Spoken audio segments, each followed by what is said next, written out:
રામ રામ માં, મારું નામ હિતેશ હરેશ હરિજન, પ્રોપર ગામ ડાકોરમાં, રહેવાસી વાપી.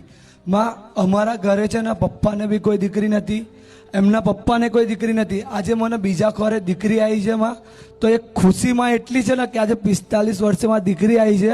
અને માં મેં વાપીથી અખંડ જ્યોત લઈને તમારા ચરણોમાં સ્પર્શ કરવામાં લઈને આવ્યો છું માં, એક ખુશીથી માં. તો માં સ્વીકાર કરજો માં, કારણ કે 45 વર્ષે માં અમારા કુળમાં આવી છે. કારણ કે પપ્પાને બી કોઈ દીકરી નથી ને પપ્પાને કોઈ બેન નથી, અને મને બી કોઈ બેન નથી માં. એ દીકરીનું એક દુઃખ એક બાપ ને એક ભાઈ જાણે છે કે જે રક્ષાબંધનના દિવસનું કલાયું ખાલી હોય છે માં, એ માટે મારું પૂરું કર્યું માં.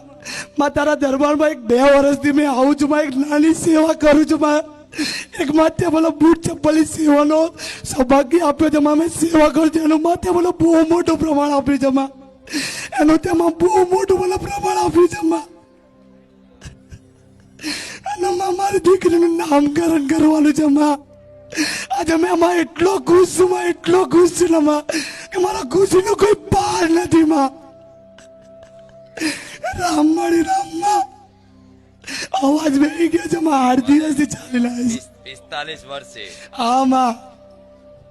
તારા પપ્પાને કોઈ બેન નહીં, પપ્પાને બી કોઈ દીકરી નહીં માં.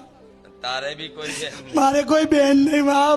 45 વર્ષે કુળમાં દીકરીનો જન્મ. આમાં સાક્ષાત દેવી શક્તિ સ્વરૂપે આવી. આમાં ભલે આ તારા સાનિધ્યમાં બધી આવી હતી, એક નાની અમથીમાં સેવા કરવા. દીકરા આવે અને ચાલતા આવે તો બરોબર છે, પણ તું દીકરી આવી અને હરખથી ચાલતો આવ્યો છે વાપીથી માં. કેટલા કિલોમીટર? 350 કિલોમીટર થાય માં. ભલે રામ રામમાં એનું નામકરણ કરવાનું. આમાં જો આમ તો નામકરણ કોઈનું કરતી નહીં, પણ તારો ભાવ એવો છે આમાં તો માતા એવું કહે એનું નામ રાજેશ્વરી.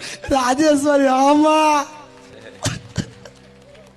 મારી મેલડી નું નામ ક્યાં? આમાં રાજા રાજેશ્વરી માં મેલડી. રામ રામમાં